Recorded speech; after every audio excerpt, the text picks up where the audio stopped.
Our diets today are miserable. As we get older, we also are often on more medications. Many medications take out calcium. It's a hard time of life for some people.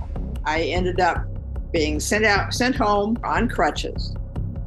Nobody did anything but give them to me and tell me to go home. They didn't tell me how to use them. They were way too high for me. And I kept falling. I fell even on the way into the medical supply store because they had a ramp, and the ramp pitched me backwards. So that started my whole thing on mobility devices. Do you think that there is a healthy place for senior homes? I would not go into one unless I had no other choice. The vast majority of them service the same food that we got sick on in the first place, and lots of sugar, which is bad for Alzheimer's and dementia patients as well as the general public. Don't you realize that Alzheimer's and all these things are the third diabetes? Sugar, like many things, enhances inflammation in the body, and in this case, in the brain. Years ago, there was the Nursing Home Reform Act of 1987, and also Title 22. That's why you see no seatbelts in the homes. That's why you see no supports in the homes. We had a dementia client put in a recliner because when you're sitting all day in a wheelchair, you need to stretch out and get the blood going to the buttocks, back and forth. And they had put her in a recliner. She wasn't agitated. She was just enjoying herself. And licensing came through and said, that's a restraint. Get her up. Welcome to tonight's episode of The Health King's Court. I'm your host, Zach the Health King. Anything that you hear in this podcast is not intended to be taken as medical advice. The thoughts and opinions you hear shared are just that, thoughts and opinions. And any action that you take based on what you hear is done at your own risk. And with that said, enjoy the show.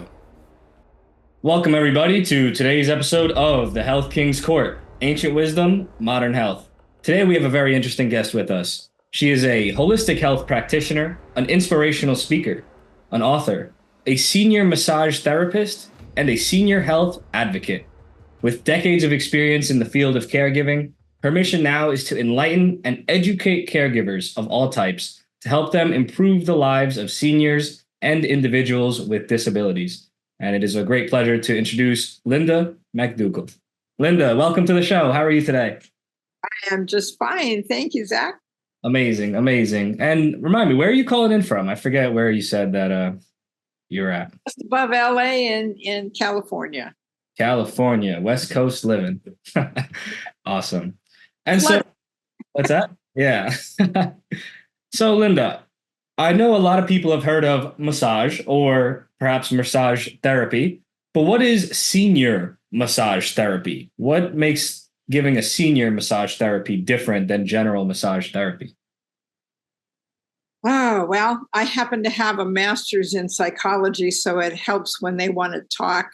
And there's a lot of grief in seniors because we lose people all the time as we age. But touch-wise, you need to know several things. I mean, I won't say maybe most, but a huge proportion of seniors have osteoporosis. So you have to be real careful going around the bones, and the littler the bones are, the more careful you have to be. They also have digestive issues, which we'll go into probably a bit later. So you may have to do intestinal massage, which is getting the bowels to move. You can find that in other populations, but not as much as you would in seniors.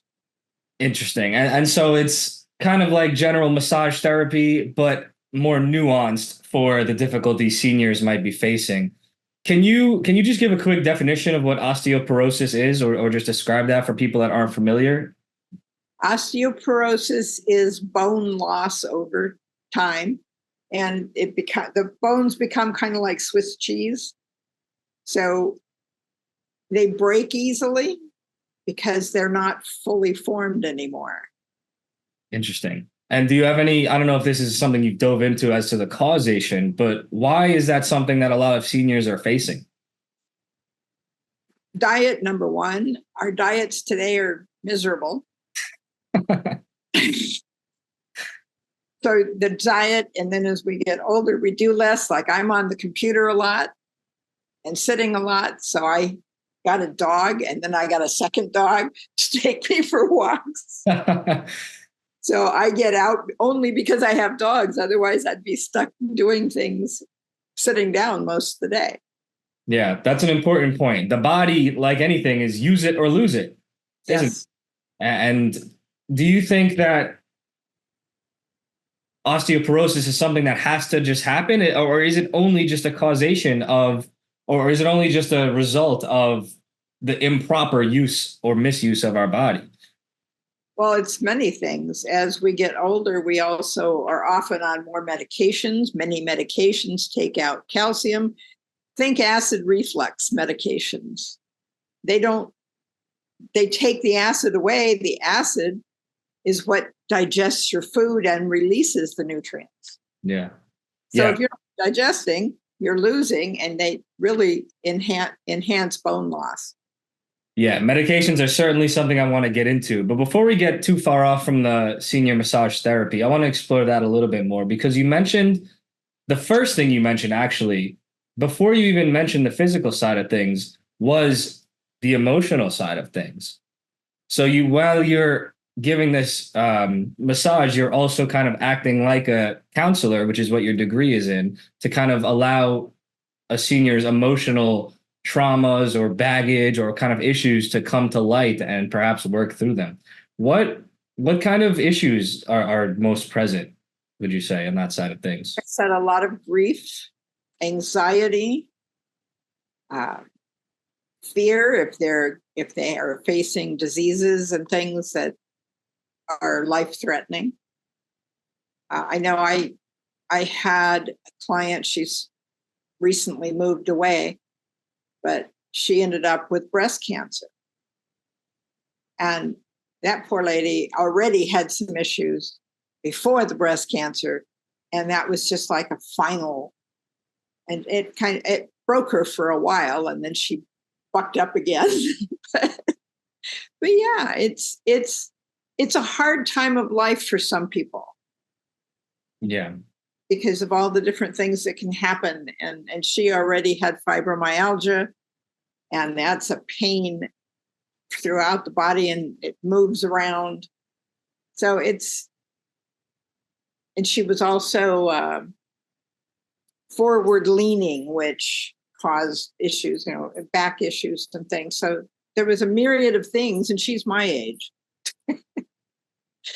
Yeah, there's a lot of people that I think end up getting caught in a downward spiral of things, where some emotional issue or some physical issue starts things off, and then it just ping pongs back and forth, creating more issues that compound upon each other. And I think it's very unfortunate how most people never necessarily find their way out of that until they meet their demise, unfortunately. But what made you want to get into this area of doing this therapy with seniors specifically?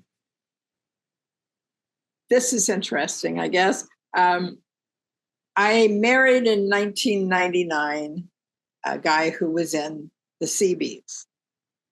The what? Seabees, the Navy. Okay. Construction part of the Navy. And we were transferred to Hawaii. And there I fell, and I broke a bone in my foot going to my little toe. I went to Tripler. Tripler managed to put me on crutches, found out I had osteoporosis, by the way, but only after I made them check. Because I had know that bones are teeth or bones, okay? If you start having trouble, as I did just prior to going to Hawaii, with teeth, which I had never had, I had always had good teeth. And all of a sudden I had all this stuff going on, and it should have been a warning, but I didn't know that. Mm-hmm. So when I fell, and had them test me because it wasn't mending fast enough for them. And I was over 50, and you should be tested. If you're even before 50 these days because of diets and everything. But I had them test me. Sure enough, I had osteoporosis. So anyway, that clued me into the osteoporosis, and I started working on that. I have since brought myself back, and the doctors will tell you can't do that, but you can. Bones rebuild every 7 years. So if you're feeding your bones what they need and enough of what they need, you can come back. But unfortunately, a lot of people don't know that. A lot of people don't do that. So they are in osteoporosis mode, and their medications also complicate that. See, I only take one medication, and it alone can be a problem. And I didn't know that till I was researching my mother's cancer. So, but it's thyroid. Thyroid has some calcium blocking too. But I take enough now that it doesn't matter. But it's not just calcium, and that's something else I need to get through later on. But in that whole time period, I ended up being sent home from Tripler on crutches. Nobody did anything but give them to me and tell me to go home. They didn't tell me how to use them.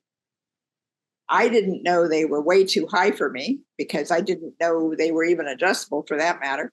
I was very ignorant on crutches. And I kept falling. And with osteoporosis, you don't want to fall.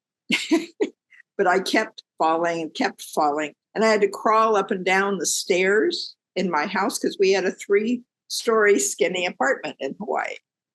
And so I had to crawl up and down. It was kind of crazy. But I fell enough that it concerned my then husband and it concerned me. So we went and got me a walker instead. But I fell even on the way into the medical supply store because they had a ramp. And the ramp pitched me backwards. So that started my whole thing on mobility devices because I learned a lot because I got a walker and the walker worked great for me. But you have to know about walkers too. So all this got me started on this. And then when we transferred back to California,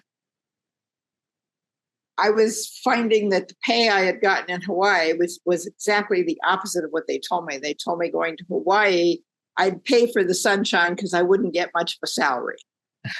Well, I got more of a salary there than I got back home. And when I got back home, everybody wanted to pay me very little money. And I just went, well, this is ridiculous. So the Navy was offering training. And the only thing I saw in that training was holistic health practitioner and massage therapist. So there you are. I did that. Wow. So it just all came together from what happened to you for you to come into this line of work. And how do you feel doing this line of work? Oh, I love it. I didn't think I would. In fact, I fought with the school initially and said, all I want is the holistic health part. And they said that comes at the end of the massage training. So after a while, I finally reluctantly said, okay. I had no idea I would love it. Amazing. Yeah, amazing. I mean, you clearly are very happy about what you do. It certainly comes through the screen. And I can see why. It's a very meaningful thing that you're doing because seniors are so brushed aside and taken advantage of by every industry, really. Every industry, whether it's the Nigerian scammers, the pharmaceutical companies, the sales reps for the walkers and the crutches and all that, or anything in between, they're an easy, unfortunately, populace to extract money from. And especially when we live in a society that doesn't necessarily value or care about what happens to our seniors. You know, the average person doesn't really either have the ability or means or time or finances or care to think about what's happening to their parents. And it leaves them kind of like sitting ducks, very unfortunately, especially as they experience the accruement of perhaps poor health decisions that have built up over time and just start cascading into that downward spiral, like we mentioned. But that brings up a bit of a societal question, right? What do you think is the average state of familial relationships in regards to seniors and how seniors are regarded even within the family unit? I happen to be lucky. I have a great family unit as far as my son and his wife and my grandson are concerned, and her parents and her family. But a lot of them are kind of left in the homes. Not all of them. Some of them have very good family, but enough of them either don't have family, and that's an issue as well, or the family lives far away, or the family is close but they're busy. I mean, there's a myriad of problems where the senior gets left to their own devices pretty much. And do you think that there is a healthy place for senior homes? Like, can they serve a positive function and be a good thing? Or are they always kind of a negative last resort type of experience? Like, are they enjoyed by some seniors, would you say? I think they are, but I would not go into one unless I had no other choice. And my reasons are many. Number one, the vast majority of them service the same food that we got sick on in the first place. And lots of sugar, which is bad for Alzheimer's and dementia patients as well as the general public. Yeah. So I watch that, and I watch anything from a really bad normal cook in some places to master chefs that have come from hotels, 5-star hotels. But there's so much sugar. And there's no super emphasis on health and healthy foods. One of the things I have really wanted to happen is not only get the organic foods in there, which there is one brand here that does that, which is I never can say this name right, Variantes or something like that. And there's 2 homes in this county, and their food is immaculate. It's wonderful. But one of the things I really like to see is that their food is also geared more toward the health aspects of the clients that they serve. When I went into one of the big homes, this was several years ago now, but they had just opened. They didn't have their dementia ward filled at all. They didn't have anybody in it yet. And here's this display case of sugar after sugar after sugar. And I'm going, I even told the guy, I said, don't you realize that Alzheimer's and all these things are the 3rd diabetes? And here's all this sugar. What are you doing? And if nothing else, I would like to see posters put up above the serving places in the dining rooms or whatever. If you have diabetes, here are some of the good things you can eat. If you have this, here's some of the good things you can eat. Something that lets people know what's good for them in that array of whatever's being cooked for them that day. Yeah, it's an interesting topic because it's like a chicken and egg, right? Is that food being served and then it's making people sick and all that? Or are people wanting that food because they don't even know better in the first place? And then it's also making them sick, because I think if the average senior home, just like the average anywhere, were to just serve healthy options, the average population would say, ew, where's my sugary stuff? Because that's what everyone's used to. So is it just supply and demand, or is it a taking advantage of here? This is what you're getting, or is it somewhere in between in a combo of both?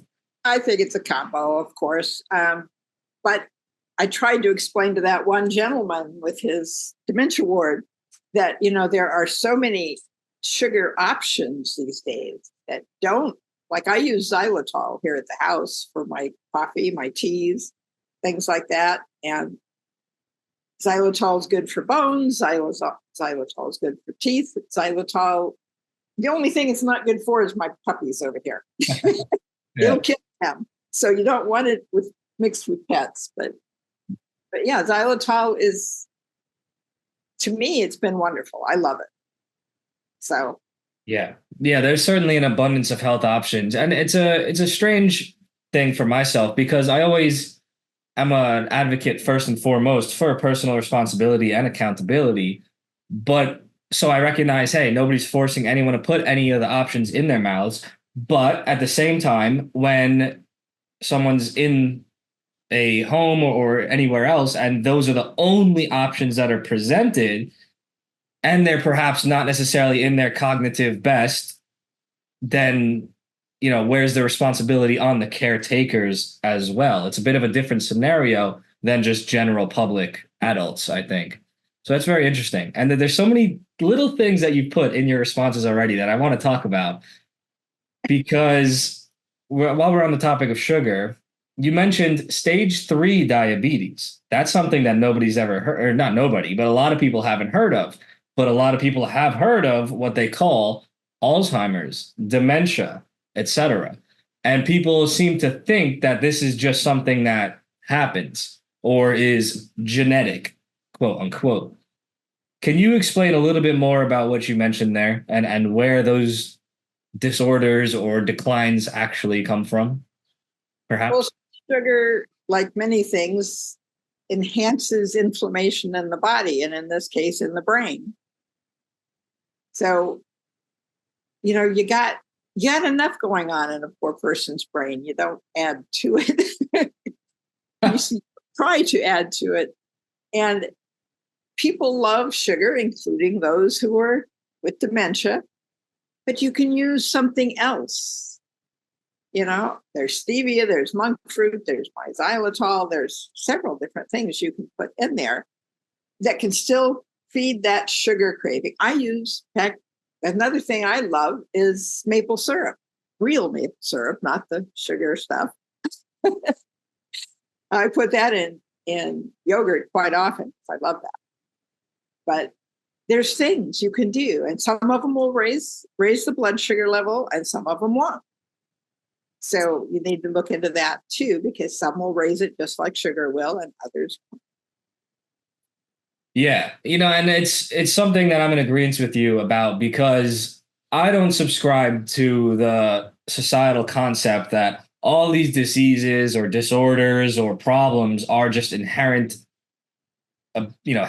functions of the human body during aging. All things have cause and effect. And unfortunately, people are very short-sighted, aren't they? People don't necessarily see, I consume this, I don't exercise, but I'm fine for all this time. And then over time, problems occur because the body can only take so much abuse and misuse. And they fail to kind of make the connection between those dots of their past choices over time and the results that they get when they're an adult or senior, etc. But that said, the positive part of that is that choices, if they're the causation, can also be the reversal and the causation for reversal, can't they? You casually mentioned that you had past tense osteoporosis in the past. You do not have osteoporosis now. And I think the same has been experienced by individuals that have experienced things like the Alzheimer's, like the dementia. In fact, I know that it's happened, because if choices equal X, different choices can equal Y, can't they? They can definitely help reverse things. It's going to depend on how long you live if they reverse them enough. But yeah. Yeah, diet is one of the cruxes of really everyone, including seniors. But there's also another crux, or crutch, if you will, that's applicable to the senior population specifically. And that's in things like the crutches, the walkers, the wheelchairs, all these different devices that are sold and prescribed to seniors. And I think they're rather overprescribed. Would you agree? Oh, they're wrongly prescribed. I don't know about overprescribed. I would have to think on that. But wrongly prescribed, I have seen so many seniors go around for 12 hours a day or whatever in the foldable chairs, which are only meant for outings. They're not meant to be lived in. Mm-hmm. And yet people live in what I consider a director's chair like thing. And that's not good for them. That's not good for their posture. That's not good for much of anything. And I've seen that over and over again. And then I see the lack of postural supports in wheelchairs that they do have, because either they don't like the director chair ones. There's no place for supports. There's no way to support the supports. But there's slightly better ones that they're now making little supports for. So they're beginning to see some of that, I guess, beginning to deal with it. But I don't see them in use in the retirement homes. And I can tell you why that is too. Please do. There's so much. I'm sorry. When I go to Vegas later this month, my panel is on legislation and accessibility. And one of the things, or two of the things actually, that have gone on in the senior living homes that I will be addressing, because I don't see anybody else addressing it, and it's irritating me. Years ago, there was the Nursing Home Reform Act of 1987, and also Title 22, which covers a bunch of the homes as well. But both of those laws were very against restraints, to the point, and I'm not saying that's bad. What I'm saying is that they overly go toward everything's a restraint. That's why you see no seatbelts in the homes. That's why you see no supports in the homes. That's why you see nothing that can be assumed. In fact, I had a friend the other day that works in one of the homes, and she said, we had a dementia client put in a recliner, because when you're sitting all day in a wheelchair, you need to stretch out and get the blood going to the buttocks, back and forth. And they had put her in a recliner. She wasn't agitated. She was just enjoying herself. And licensing came through and said, that's a restraint. Get her up. Because she couldn't get out by herself. Not that there weren't people right there. Yeah. Interesting. And so let's back up a little bit. And where did this legislation come from? What was going on that this legislation that had to that gets kind of oversighted now? Why is that? Where does that come from?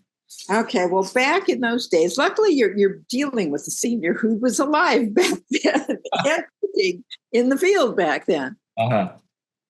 But yeah, back in the day, we didn't have the same education. And we had a lot of drugs. And I worked at the Camarillo State Hospital before it was closed. Okay. And there they did a lot of drugging of the people in the institution, because we had violence, we had, just everything going on. And then the laws came into effect, and the laws included drugs. That's a medical restraint. And then there's the physical restraints. So the Nursing Home Reform Act covered both of those. And what happened is what they wanted the doctors to do is to take people all the way off of their meds and then find the minimum dose that was effective, which was a good thing, except when you have an institution full of people that need some of the medications, it was a zoo. And I was called a lion tamer back then because I had to pin people to walls, pin people to floors who were acting out. I had one lady who went around banging her head and leaving blood spotches on the wall. And if you didn't try to contain her, she would go try to bite somebody. Now, is this was a senior home or an insane asylum? This is Camarillo State Hospital back in the day. But you asked where this law came from. It came from things like that. And it wasn't just the senior homes, it was all the homes. But the nursing homes were what that was aimed at, but we had that too. So it all came down anyway through Title 22 and through this nursing reform that we had to go for minimal. And I wish we had the minimal, at least with seatbelts. I have seen in the nursing homes and in the homes that I've worked in, I've seen them slide right out of their chairs and onto the floor. Now, if they had osteoporosis, as many of them do, they could break a hip and never walk again, never be in a wheelchair again, probably be in a bed. So I'm just asking for some common sense. There are people who need the seatbelts. And one of the reason the seatbelt is seen as a restraint is if the person can't unbuckle it and get out themselves. And a lot of probably Alzheimer's clients who no longer can think in the same way would let themselves out and still fall and slip. But at least you had done what you could as an institution to prevent that under the law. Yeah. But to kind of protect themselves from being pursued by evidently these agencies that go around and kind of do inspections, you're saying a lot of homes don't even bother with the minimum. They'll just like, all right, we'll have none, and there's nothing even questionable, and everyone's just kind of left to their own, I don't want to say their own devices, but their kind of own agency to fall, even if they should be restrained in a healthy way. That's exactly what I've seen. And there's just got to be some common sense in these laws, and they've been taken to an extreme. And I even called licensing in my county, probably 4 or 5 months ago, and tried to talk about this. And the lady on the other end was a bit snotty, and she just said, well, if you want to see a change, you're going to have to change the law. So I said, fine, I'll do what I can. Interesting. But it's hurting people because, as you can see in the background on my screen, canes, walkers, wheelchairs, none of them are as safe as they could be because medical supply stores in some cases are sending people out with the wrong device. I had a 6 foot tall lady client, and I met her at her door. She was coming in from shopping. I was coming to do her massage, and she's all hunched over this little tiny walker. And I said, what? What's going on? She goes, oh, I just bought this. And I said, well, get inside and we'll see if we can adjust it. So I got her inside, found out it already was adjusted to its full height. And it was okay for me at 5'4" or something, but not for a 6 foot tall person. Mm-hmm. And I looked at her. I had already talked to a friend of mine about this earlier, and she said it's not worth sending them back to get their money back because it takes more time and energy than that little aluminum walker is worth, unless they're just dead broke and have to get that money back. But this woman had money. So I just told her that. I said, it's not worth your time and effort. I showed her how to size it for herself. And I said, go get something that works for you now. She came back with what's called a big red. And it was beautiful for her. It had a seat, it had a basket underneath, and everything. And it was just great. But they had let her by and walk out with something that was not at all appropriate and would have hurt her. Oh, yeah. And I could see a lot of problems stemming from that. One, long-term postural problems that can cause a lot of the hunching over that we see if, you have to lean forward.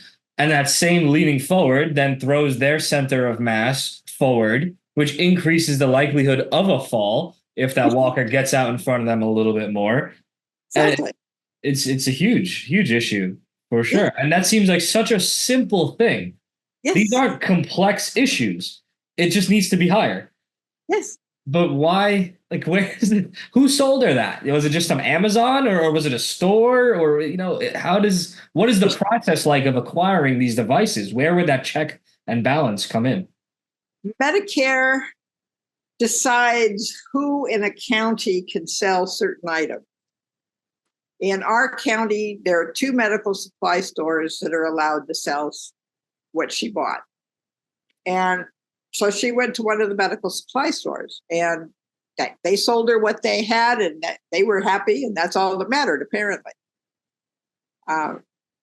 So yeah, it's disgusting what they're doing to seniors, because that happens repeatedly. I challenge anybody to go into some of your local homes and see if you can see a seatbelt on anybody. See if you can see a postural support on anybody. And that includes even the little foam thing that goes between the legs to help keep you in the chair and your legs separated a bit. Just something as simple as that is seen as a restraint. So, the posture is not being maintained. And if you don't have correct posture and you're not being fed right so that your bones are collapsing, how can we possibly be healthy at all? Yeah, it's certainly a mess. It's certainly a mess. But on a positive side of things, that like what we're doing right now and like the other educational outlets that you do, when this information is brought to people's minds, whether that is a family member, then they can check up on their loved one, whether it is maybe just one employee of a nursing home or something that kind of gets this information that they might not have ever considered, well, then perhaps they can kind of go around making suggestions and impacting the lives of others as they see fit. And so it's really meaningful, what you're doing right here, even if you don't or do pursue getting that legislation changed. So let's talk about some of the other ones. We've covered walkers. Are there any other issues with walkers specifically, or are there other devices that we can talk about? You've also talked about the wheelchairs a little bit. What are some of the other vices of the mobile devices? Or you've got canes, and canes have basically some of the same issues as the walkers. You can get them, and people buy those things off Amazon and drugstores, and they don't know what they're doing, and 9 times out of 10. And so they get these canes, and just like the walkers, they can be too high. So if you see the elbow flying out or even bent very much, you've got something too high.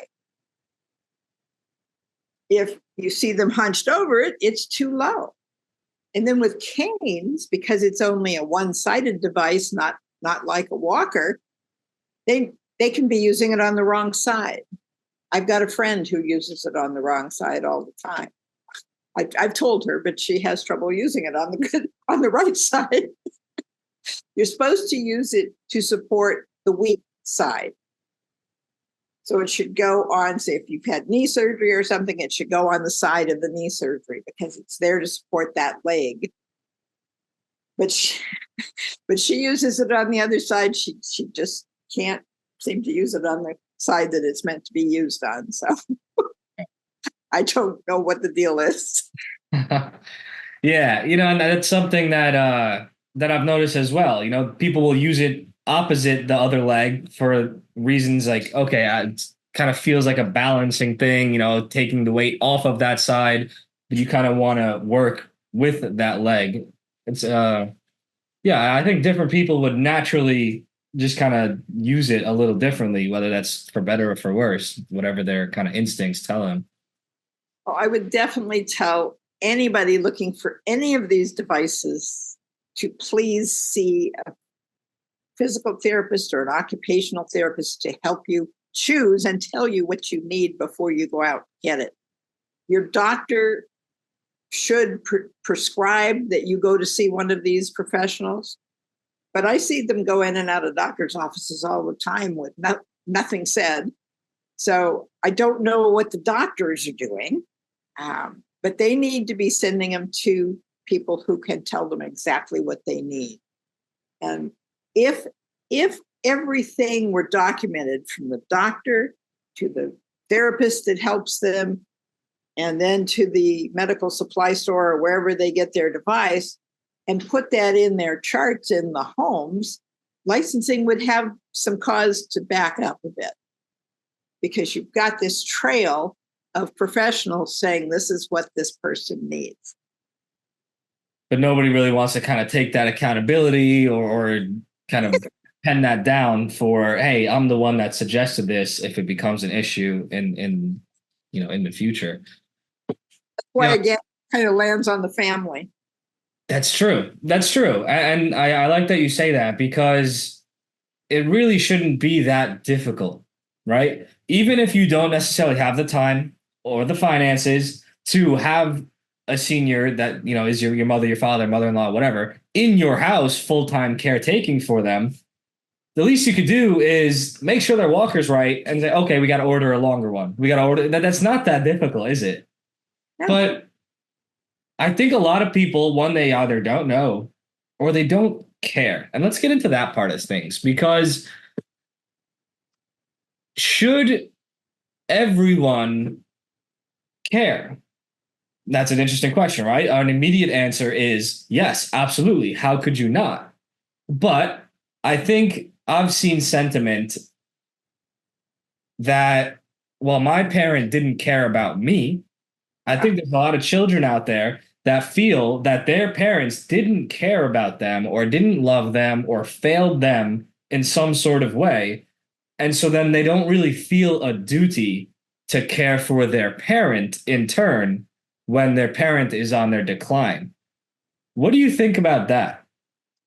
Boy, that's a hard one. It really is, because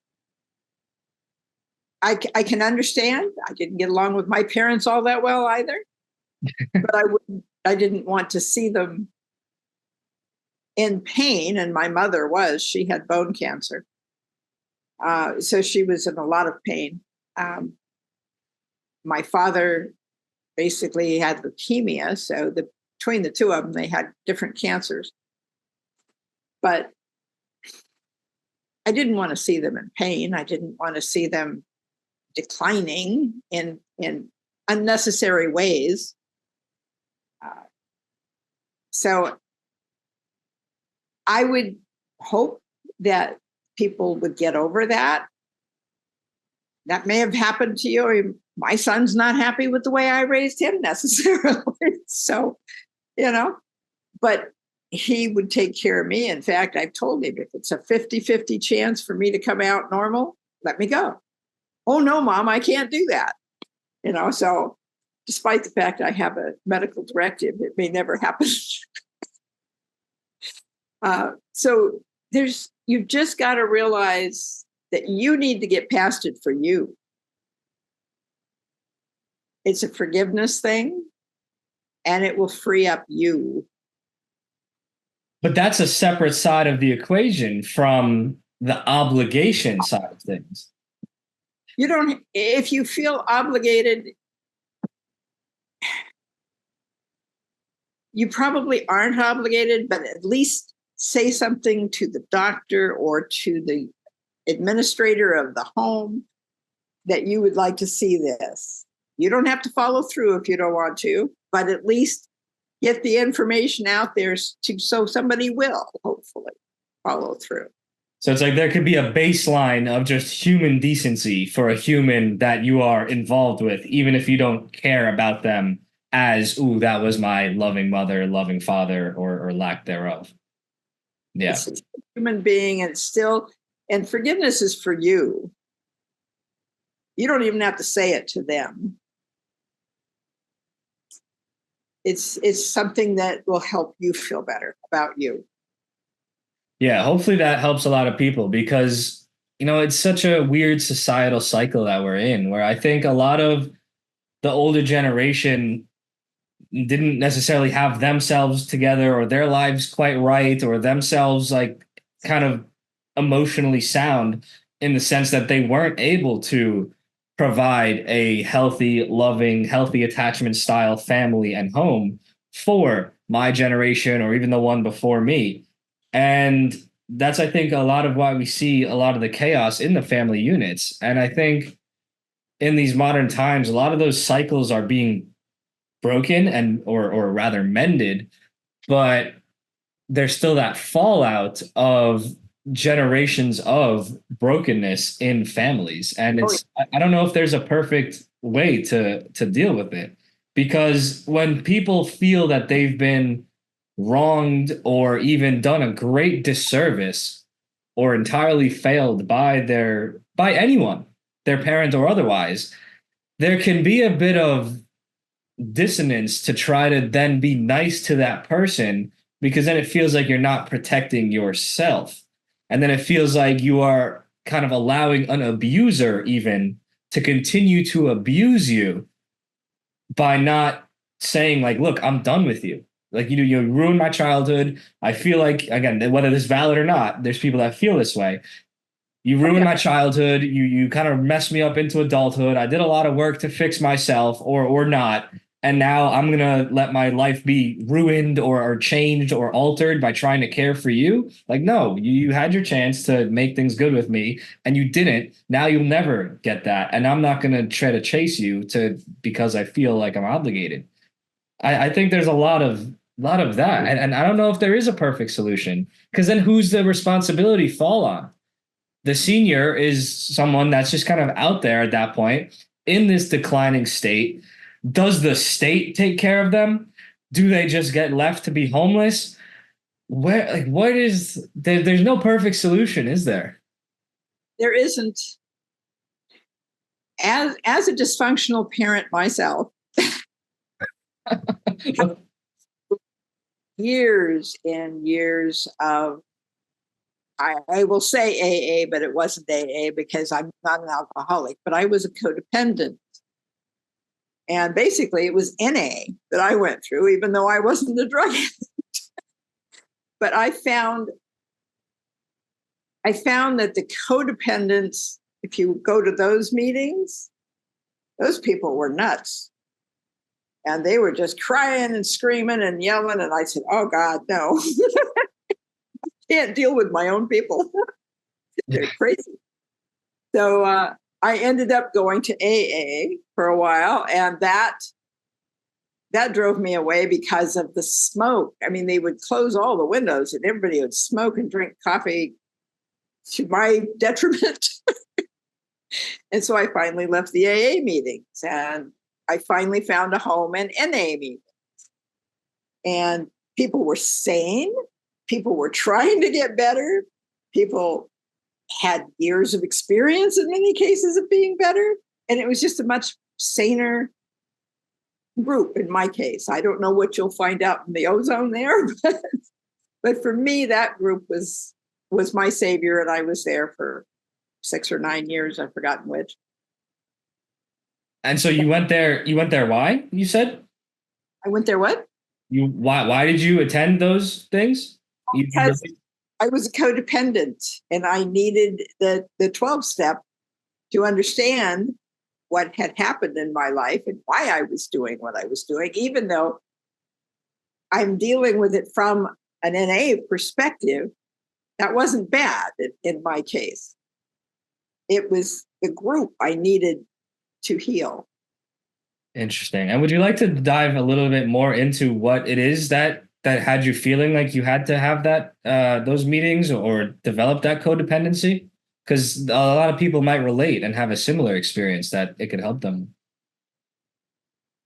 I went to an event, and I was already in the program a little bit, but I went to an event here in my town here. This was years and years ago, and it was a big event for all of us who were in those circles. And I sat in the back of a room while somebody was talking up at the front, and just everything they said just hit me.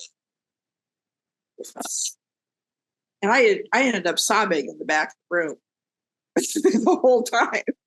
And what kind of things were they saying? Well, they were talking about how we allowed ourselves to be sucked into these situations. And they were just talking about all the things that you feel and happen to you and you don't know why. And there was just so many enlightening moments that this person was throwing at me that I just couldn't help. And if you read any of the books, I'm trying to remember what the books are now. It's been too many years. This is a long time ago. This was back in the 90s. But there's books by Hayhurst or Hayhouse that are all about codependency. And if you start reading them and you are a codependent or have any inklings toward that, they will hit you, because they just tell you deeply what's going on in you that you weren't recognizing and weren't dealing with. And who was it that you were experiencing codependency with? Was it children, or was it a romantic partner, or was it everything? Romantic partners for the most part, because I had dysfunctional parents. And again, it goes down generations, like you were saying. And I had a very demanding mother, but she was demanding because my father was very laid back. So she couldn't get him to do what she needed him to do unless she tricked him back. I remember we had a dog with mange, and she would try to get Dad to go build a little enclosure for it until it was better. And he was just being very lackadaisical about the whole thing. And so Mom took me aside. I will never forget this because it was just too funny. She said, "Let's go out and start building it, because your father will come out and tell us how we're doing it wrong, and then he'll finish it." And I'll be damned if she wasn't right. It's exactly what happened. "Oh, no, you can't do it that way. Let me do it." Yeah, there's so much of that, right? That's the kind of old trope of the useless man and the useless husband and the useless father that just became the standard, I think, within at least American relationships. And what this does when the father figure of the home isn't fulfilling his masculine duty, the mother inherently masculinizes herself. And I think this is whether there's children or not, within a relationship or within any setting, when the man isn't leading in his masculine role, the female masculinizes to protect herself because she has to be protected. The things need building. The this, that, the other needs getting done. There has to be that polarity. Unfortunately, it ends up trying to come from within in a woman, and there's no healthy way for that to really occur over time. And the biggest detriment is not just to that woman, but to the children themselves, because then they don't get to observe the healthy dynamics, and then they repeat those cycles. And it's just really an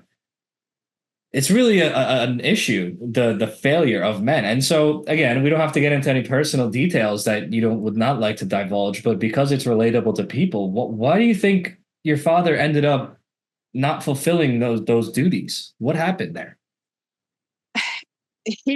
I don't really know. He was the youngest child of his family, which may or may not have had something to do with that.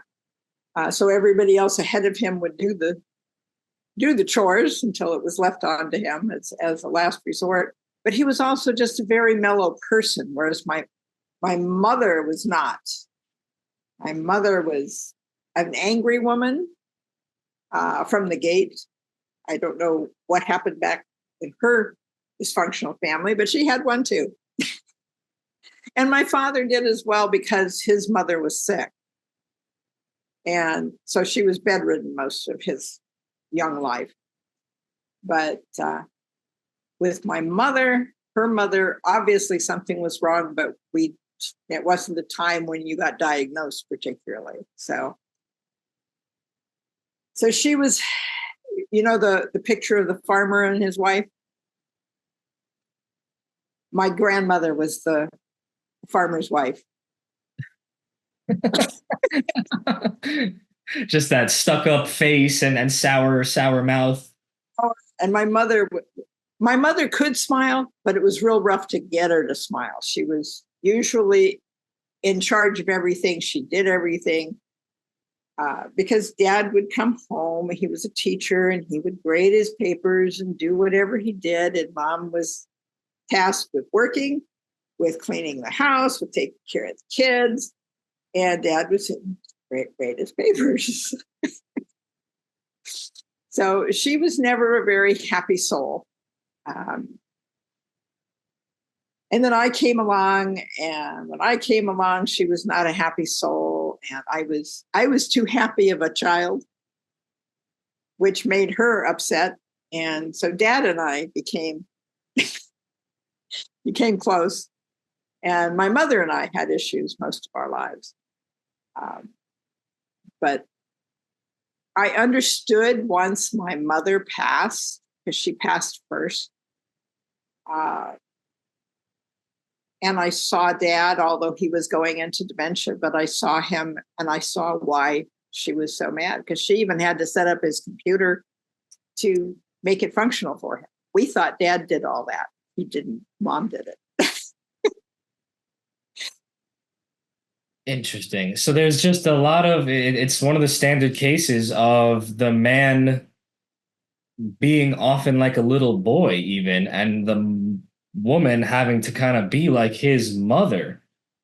And that's something that happens a lot because a lot of boys feel failed by their mothers. So then they look to fill that void with their romantic partner. And then the cycle continues. Because then that mother can't be there, or that woman can't be there properly for their children. And it's very unfortunate. I'm a male and I always put responsibility back on the men, though. I think the men are supposed to figure that stuff out and get their stuff together to not allow that to happen. But I see why it has happened for so long. And it's interesting relating to you in such a way because we're, of course, different generations. We grew up in different times, but we've had the similar experience in that the beauty that is the modern world and all of our communicatory avenues, whether it's the internet or these events, and then there's people are talking about this stuff more. They've allowed us to analyze what has happened, not just within us, but within the generations before us, and break the cycle and break those habits of thinking and personalities and ways of behaving. And you said that you had this realization. Was that after you already had and raised children? Yes. My mother died in 2007 and my dad followed her in 2008. So yeah, my child was born in 1969. So he was very much his own person by the time that all happened. In fact, when Mom was just a day away from dying, I was on the phone with her, although she could not talk. Her caregiver had called. And I told her the kids were getting married the next day.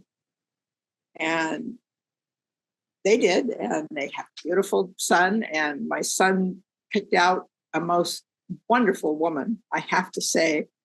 She did an excellent job for somebody who was raised kind of crazy. He did wonderful.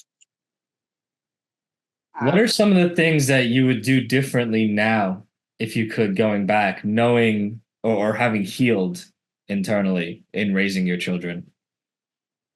I would try to be there more. I mean, I was there, but I wasn't because I was busy trying to be a single mom a lot of those years, or I had a crazy husband, one of the two. So I ended up learning about boundaries, and I didn't have any when I was young. And that was one of the problems. I wouldn't have picked the people I picked had I been around people who had boundaries, who had allowed me to have boundaries. But boundaries to me was one of the biggest aha moments. I could say no. I could say, no, thank you. I'm busy. Or no, thank you. I don't want that at all. I could suddenly be a little bit more me than having to please everybody. My mother was a very angry lady. So she recalled the time when I was small, and she said he used to come up, and when I'd get upset, she'd pat me on the knee and say, nice, mommy, nice, mommy. So I spent my life trying to please her, because otherwise she was a volcano, and we didn't need that. I spent a lot of time in my room alone because that was out of the melee outside. And I became very in this little cocoon kind of my own making. But I was able to break out of it when I could make boundaries and say, no, you can't do that to me. Or, no, I don't want to do that, or whatever. I could tear down that cocoon. Yeah, it's like once you're able to do that, life actually begins, doesn't it? You actually begin to be a sovereign person and kind of figure out and explore who you even are. Because before you reach that revelation or that transition, you really aren't anyone, are you? You're just a feather in the wind of being blown around between all the messes that you're trying to clean up from everyone. It's a thing that happens to everybody. I think men and women alike, or boys and girls alike, as they grow into men and women. And you mentioned a key element to relationship success or life success overall in mate selection in the first place. There's no way to have a healthy relationship if you're not even with the right person in the first place. I think a lot of people get caught up on, oh, what could I have done differently in this relationship to make it work, whether they're a man or a woman. And a lot of them don't think about, well, maybe I should have picked differently in the first place. You know, you can't play the right moves if you're playing on the wrong board entirely, right? Playing who doesn't want to do anything. What's that? Or if you're playing with somebody who doesn't want to do anything to make the relationship work, but be who they are and get what they want. Yeah, exactly. And like you said, having personal boundaries can prevent us from falling into those scenarios where this kind of that sunk cost fallacy where, oh, I'm already here. I've already invested into this relationship. Well, I got to keep it going, or, you know, there's that comfort level, but there's a lot going on there. But let's talk a little bit more about what you're up to these days. Thank you very much for sharing that experience that you've had over life, because that's one, it shows why you're so vibrant and so much of a real person now, because you've been able to break out of that. And I think, you know, it'll serve as an inspiration for people that perhaps find themselves in similar scenarios. And I think it's a very interesting thing for people to have that noticing that it's all the same. People my age, people your age, people anywhere in between or beyond, we're all humans, right? And though the world around us has looked different over the years, the internal feelings and experiences have been kind of the same. And that's an interesting thing to observe, because I think there's too much generational disconnection and too much generational kind of warfare that it's like, oh, well, the boomers are this, the Gen X is that, the millennials are this, and blah, blah, blah. And everyone feels like we're so different, right? The external presentations and the behaviors and the lingo might be a little different, but we're all having the same human experience, aren't we? It's very interesting. What's going on? Yes. It's very interesting. And so let's talk about what you're up to these days. So you've written a book, and that has to do with your current line of work. Well, what is your book about? The book, let's see if I can get it with this time. The Spirit Method of Massage for Seniors, Raising the Bar, a primer for massage therapists and caregivers, and it's on Amazon. And it talks a lot about massage, but it also talks a lot about seniors, and it is good for caregivers because as I'm talking to massage therapists primarily, it's how you deal with yourself. It's how you deal with yourself with Alzheimer's clients or with whatever problem is going on with the senior. It's first here. You have to be the one that's present and know what you're doing. And you're the one that has to know your boundaries. Boundaries are huge in the caregiving industry because a lot of caregivers are there because they have no boundaries. Yeah, and that is so detrimental not only to the caregiver, but to the patient as well. Because the only thing that happens when a caregiver allows themselves to be taken advantage of is resentment building up in them. And then Yep. that's going to come through eventually.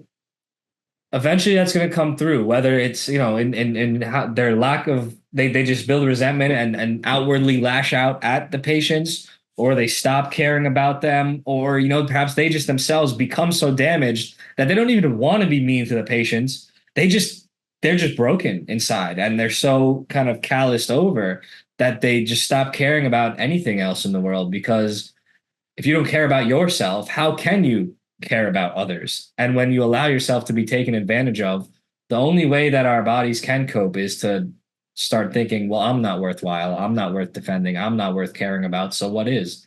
And that's why you see a lot of kind of dead in the eye people that are caregivers, unfortunately.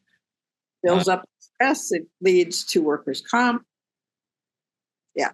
Yeah, absolutely. And then it's also healthy for the patient to set those boundaries, right? Because a patient is still a real person, right? And they want to be treated like a real person. They, when they're lashing out, they kind of do have to be put in their place sometimes, don't they? And that's good for them. Yes, but you have to be careful because you're going to get sick, mentally sick individuals who are in care homes who will try to manipulate the heck out of it. So, I mean, it's true. Yeah. You get every kind of individual in a senior care home. And so you have to be really aware when somebody is doing everything in their power. I had a lady I was doing massages with. She was well overweight. She had been a psychotherapist, which cracked me up when I knew what was going on. And one day there was one of the ladies was cleaning her little apartment for her while I was there working on her. And she started just bad mouthing. And, well, when are you going to fix my scoliosis? I said, I can't fix your scoliosis. That's not what I'm here for. I'm here to make you feel better in the condition that you exist in. Well, then I think I'm just going to go to those Chinese people in town. And she was just doing on and on like this. And I finally said, please feel free to go to them. They had already hurt one of my clients.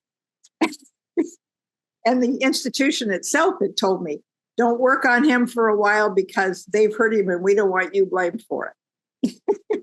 Yeah.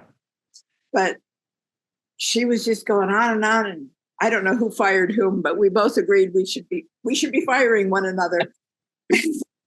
Yeah, and that's a great point that you raise, because there's too much kind of idealism and unrealistic optimism within realms of caretaking, especially thinking, oh, we got to treat everyone nice. We have to be super, super nice. And oh, they're this. Listen, there's some very mean people out there. There can be. Many of them are seniors. Many of them are all ages.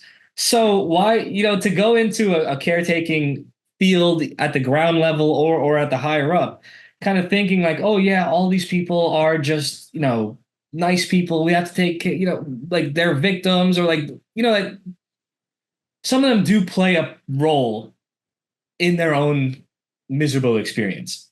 There's people that can be side by side in a home being treated in the best of ways possible. And one will be thankful and happy and a pleasure to be around. And the other, no matter what you do, will just be miserable and nasty to everybody. And that's an important thing, I think, to accept as a caregiver at any of the levels, because it's not your job to completely turn that person around. And you can't. You can't. You can. You're not responsible for anyone else's choice to be miserable. And, we could get into the levels of, okay, well, perhaps many things happened to them in their childhood and in their life that made them miserable now, but also there's personal accountability. Hey, I'm trying to help you. Can you not be awful? So it's interesting, all the things that we've dove into today in your life experience and then your own personal revelations and all your career or jobs in different areas have culminated into this book, haven't they? It's kind of a compilation of it all. Yep. I wanted to get people to understand seniors more than they did. Mm-hmm. And that's one of the reasons I wrote that. And when I first started out, I was talking to massage therapists. So again, a lot of it says that that's who I'm talking to. But as I went along, I realized that caregivers will get just as much out of this, because even though they don't have a business per se, they are their own little business. They are their own caretaking world. And they can make it better by understanding us more and understanding themselves more, and the boundary issue, things like that. So, yeah. That's beautiful. That's beautiful. And so in addition to having written a book and doing speaking events, you've also developed a course. Can you talk about that? I've got a course about the vices of mobility devices. Because of all the things we've talked about today, I wanted people to have a place to go to learn how to choose them correctly, how to use them correctly, and not just buy them off the internet or a drugstore without knowing what you're doing, because a lot of people are doing that. I do want to say one more thing about the wheelchairs before we go. Sure. Wheelchairs are only bought through Medicare every 8 to 10 years. So if you have something like Parkinson's or any kind of progressive disease, you need to go to your doctor, find out the prognosis of that disease, because you're going to have that chair over that span. And so you need to know what to expect and what you're going to need that chair to be able to do for you over that span of time. And that's another way to help these institutions get the doctor's notes and everything else that you need to get the support you need. Because if they know what the progression of the disease is, you go to a physical therapist and find out what kind of support you're going to need, that's going to be documented. Make sure it's documented. Yeah, and 8 to 10 years is a very long time. I think perhaps that's the Medicare standard, but we could talk about how Medicare is a complete failure in many regards and how it's awful. But, then that doesn't necessarily have to be what happens, right? Someone can personally purchase a wheelchair or device every year or a few years as their condition changes. And that's probably much better rather than trying to predict where you'll be in 8 to 10 years and then kind of accounting for that in just one device. That sounds like something that should be addressed as things change. But so where do people access this course? Is it something you teach in person? Is it online? What's the format of it? Online. I can also be reached to do consulting if you have any particular questions. I also can consult with the facilities themselves and help in many different ways that we've talked about today. And I like to talk to each client individually and see their surroundings, what they're dealing with, and see if there's things that can be improved just in their daily living space. Because people will talk to people from outside quite often before they'll talk to somebody from the inside. Yeah. So I just consider myself another pair of eyes and ears for people. You're like the senior whisperer, aren't you? No way, yes. So the course should be or could be useful to not just, seniors themselves, perhaps, but also caregivers, also family members, perhaps even doctors or the professionals within these stores that sell these things. It's really anyone that's involved in any way can benefit. Licensing. What's that? Licensing. Yeah, licensing everything. That's wonderful. And so, what is it you've developed? Is it like modules of you speaking and giving lecture? Is it written format, or how does that course look?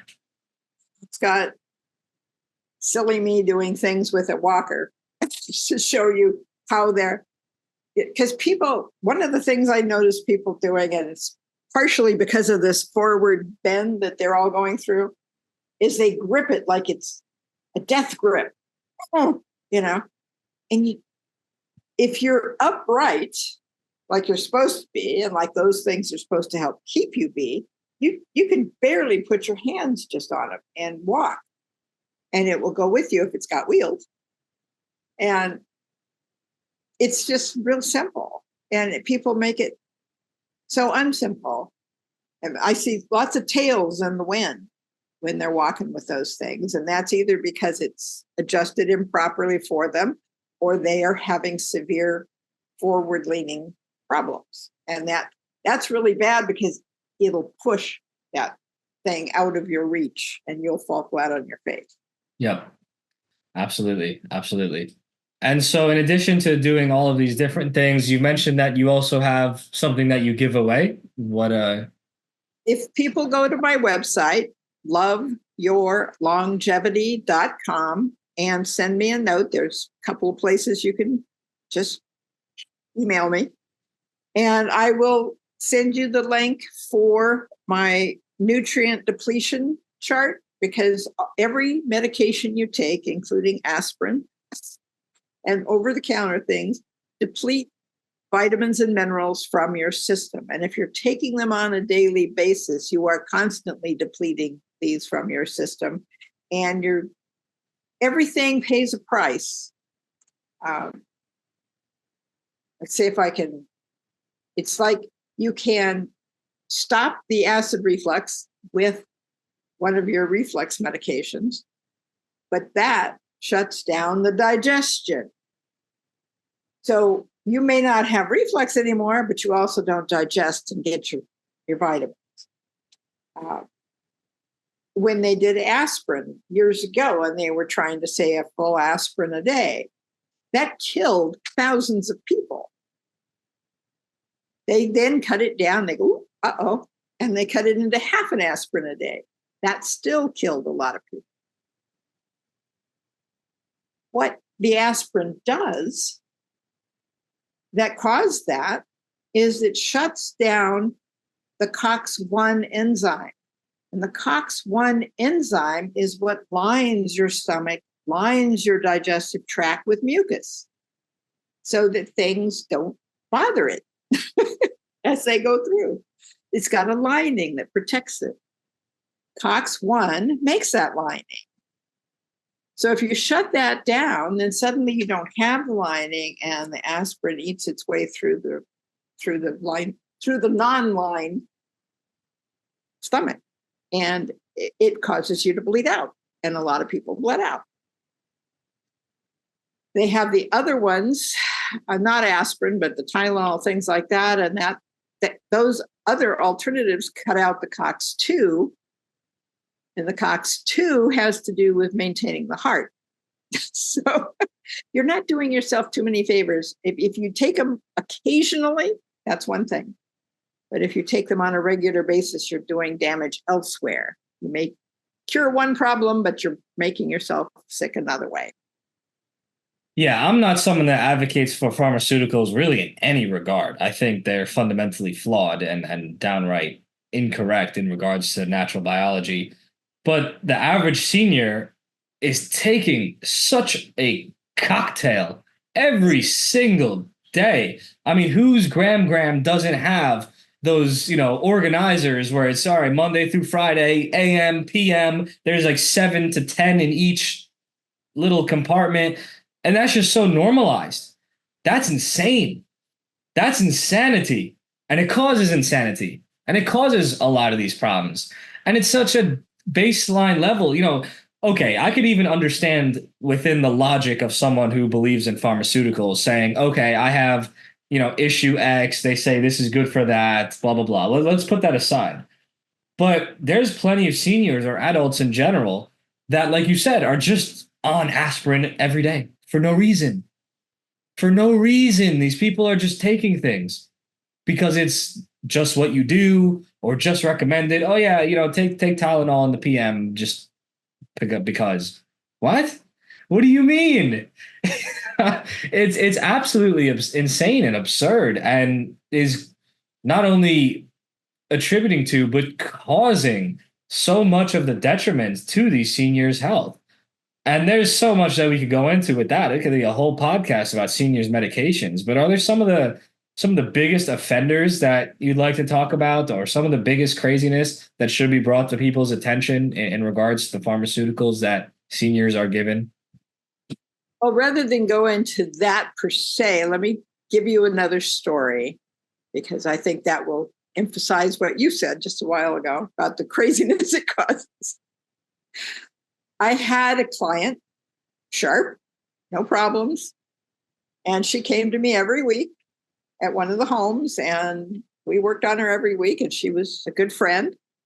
And all of a sudden, out of the clear blue, she stopped coming. And I let it be. I figured, okay, maybe she just decided she was done. I don't want to get in the way of somebody's decision. Yeah. By being a pain in the tail. Well, why aren't you here? But she kept not coming, and she kept not coming, and I kept not seeing her around. And so I finally started asking questions. People, what's going on with her? And she had been diagnosed with dementia. And I said, no, she hasn't. And she called me into her apartment once, and she was not herself. And then it was like over a year later, I was walking through the parking lot of that same institution, and a car came in front of me, and it turned out to be her and her daughter. And her daughter rolled down the window, and she said, Linda, come up to the apartment when you get a chance. I want to tell you what's been going on. And her mother was saying hi, and everything was cool again. And I went, whoa. So I go up there. This poor daughter spent that whole time trying to get the doctors to take her off the new meds she had just been put on, because she could see the difference too immediately in her mother. And they were saying it was dementia, and she was going, no, it's not dementia. It wasn't. She finally, after a year, got her mother off the med, and she was back to being her old self. I think that says everything that needs to be said right there without getting us in too much trouble, doesn't it, Linda? We're not telling anyone what to do. We're just saying stories of things that we've observed in people given drugs and going crazy. It's funny how drugs will do that. And then you get rid of the drugs safely, and suddenly people can actually function the way they're biologically intended to. It's very sad, the state of health and the state of, control that certain entities and certain companies and certain industries and certain so-called experts and doctors have over society. And then the misdirection and misappropriation that's given to when people are having issues. It's really a shame. But that's what we're doing here, Linda, isn't it? Educating people so it doesn't have to be like that. And so people can know better and do better for themselves and for their loved ones. And so we've talked about a lot of things in this episode here, but is there a particular message that you'd like to leave our viewers and listeners off with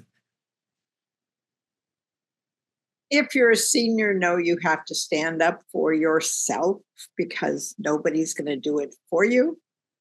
And if you aren't a senior and you're a caring adult, help them stand up for themselves. Some of them are still codependents after all these years and afraid of hurting somebody's feelings, so they won't stand up for themselves. That's something I've witnessed several times too. So just know that it's all about taking good care of them, and you can't take care of them if you're letting them go downhill for no particularly good reason. Yeah, that's a fantastic message. And so you've mentioned your website, loveyourlongevity.com. Is there any other ways that someone can or should get in contact with you if they'd like to check out your book, if they'd like to check out your course, if they'd like to hire you to speak with them personally, or to speak with their group home, or to speak with whatever agency or organization they're with? How would people contact you best? The website is probably one of the best ways. I believe it has my phone number on it as well. I usually don't put that out there because you never know what kind of odd people are going to call you. Especially when you're a female, you get weird things. Yeah. But I do have it there. I don't know if I have it in many other places, but just send a message from the website and you can get me. As far as speaking goes, you could do that, or you can go to Authority Speakers Agency, and they are my agents for the moment anyway. Hopefully they will be down the road, but they don't really want to be an agency, but they're trying to figure out what they want to do with the people who are graduating from their course, and I'm about there. So we're going to talk. Awesome. Linda, thank you very much, one, for the work that you do in this world, because it's very essential, and I think you're really having a positive impact. And so I'm very happy that you've come on this episode to help get the education out there to the seniors, to the children of young age that are going to be the caretakers of tomorrow, but also to the caretakers of today, because that's how we really make a difference. And I think even not just in your work, but just your existence itself as a vibrant woman that's doing this work, and you're here, you're on the technology, you're doing these events, you're really being an example of what can be, and really being an example of how there's not a need to inherently decline over time. Your vibrancy, your enthusiasm, your eloquency, I think it could certainly be an inspiration to people. So thank you very much for the work that you're doing. Thank you for giving me so much time to say a lot of things. Absolutely. Linda, thank you very much for coming on the show. You're quite welcome. Thank you.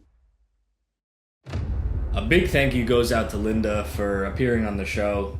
Some of the favorite conversations that I have, although they're all amazing, are with people that are vastly different than myself.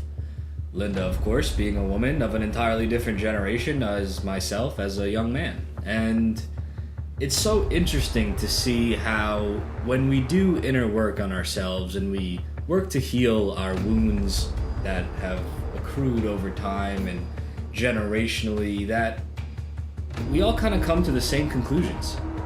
And so interesting to me to have conversations with people like Linda and learn how we're really not that different. So a big thank you go to her again. It's an interesting conversation to have, how we treat our seniors. Obviously, it's no secret that the state of senior care and the state of family structures in general is generally abysmal in the West here, at least. And is there a perfect solution?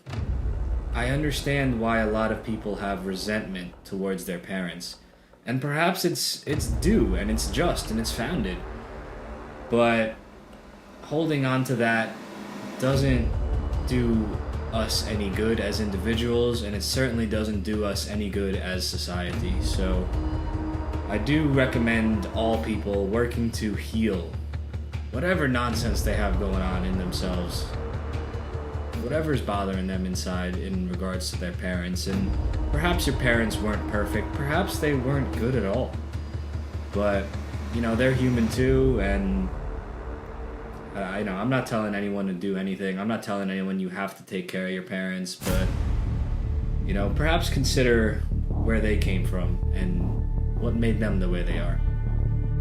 The other key takeaway from this episode is that we need to be our own advocates and our family's own advocates. We cannot count on the systems of the world and the systems of society to act in our best interest. Have you observed the seniors in your family or the seniors that you know and how they interact with their mobility devices? Have you observed their pill case and thought about why they're taking the things they're taking and what that might be doing to their body and how their mobility devices might be hurting them? These aren't that difficult to think about, and it's not that difficult to start to look into and figure these things out. It might seem like a small thing, but these are some of the key components of seniors' lives, and they can certainly have very harmful ramifications. So, whether you give a shit about your parents or not, it's a very small and easy thing you could do to just make sure that the things that they're being given are working for them. And then let them be. It doesn't have to be that big of an involvement. It doesn't have to be that big of a deal. Do you owe it to them? Maybe not, but who do they have? Who's gonna have you? Don't forget that. It's a strange world we live in, so hopefully we could at least have our family. In any event, there's plenty to ponder after this episode. Hope everyone has a fantastic day. Stay tuned for the next episode of the Health King's Court. Ancient wisdom, modern health.